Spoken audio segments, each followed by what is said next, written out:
आणि सुरक्षितपणे भाविकांना पंढरपूरला नेण्यासाठी आम्ही प्रयत्नशील आहोत.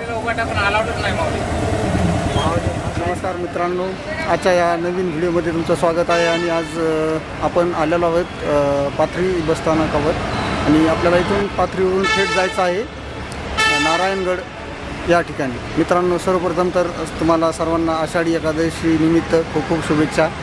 आणि आजचा जो हा प्रवास जो होणार आहे तो होणार आहे एस टी महामंडळाच्या बसने. मित्रांनो, चला तर आजच्या प्रवासाला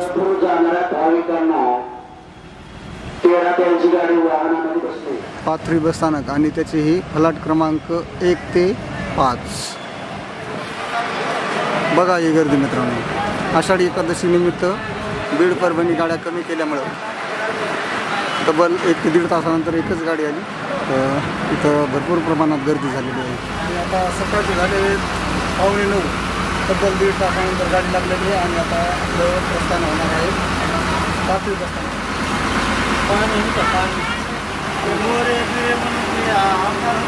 हां फोन लावून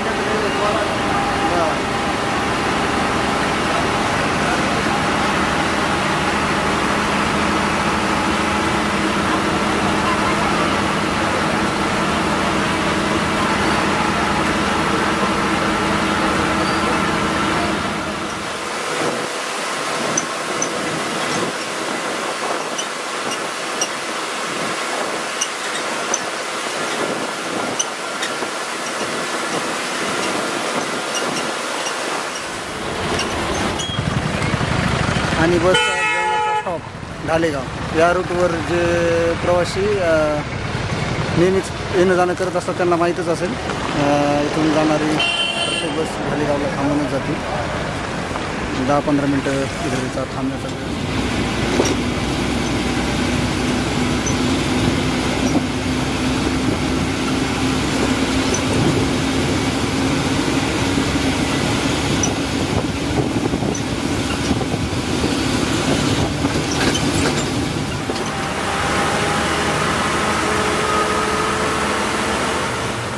माजलगाव बस फलाट क्रमांक 1 ते.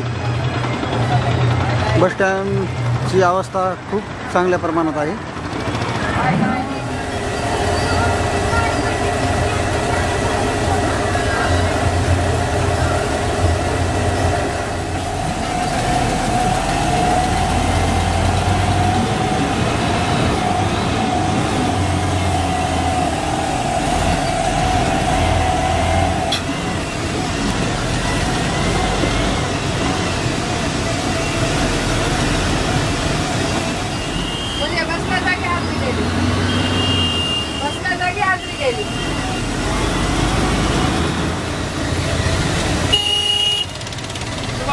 कोणत्या गाडीची बुकिंग बघा मॅडम.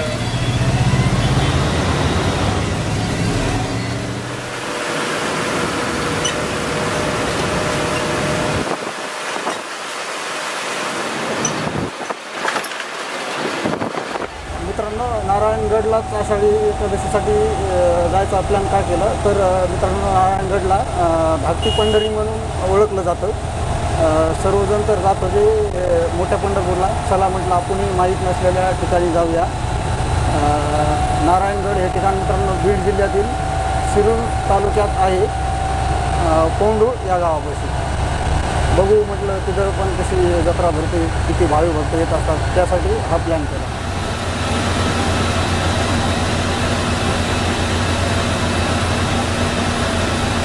गाडी भरली मॅडम मी बघा.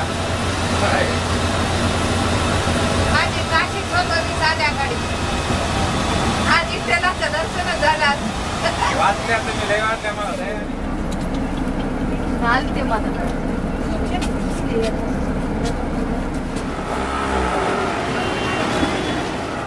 शिवशाही गाडी जेवढी प्रवासासाठी आरामदायी व सुखसुविधायुक्त आहे तेवढीच स्पीडसाठी अतिशय बकवासच म्हणावं लागेल. बकवासच आहे.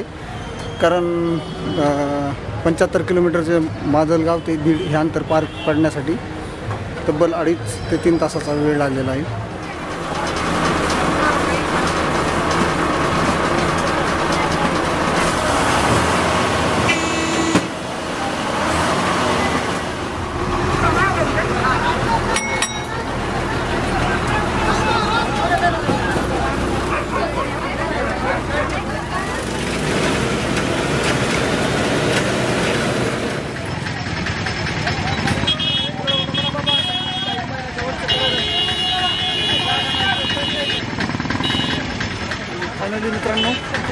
इथं 4 तासाचा प्रवास करून नारायणगड या ठिकाणी आलेलो आहोत. येताना खूपच गर्दी होती. मुख्यतः गर्दी बीड ते नारायणगड या ठिकाणी खूपच गर्दी होती.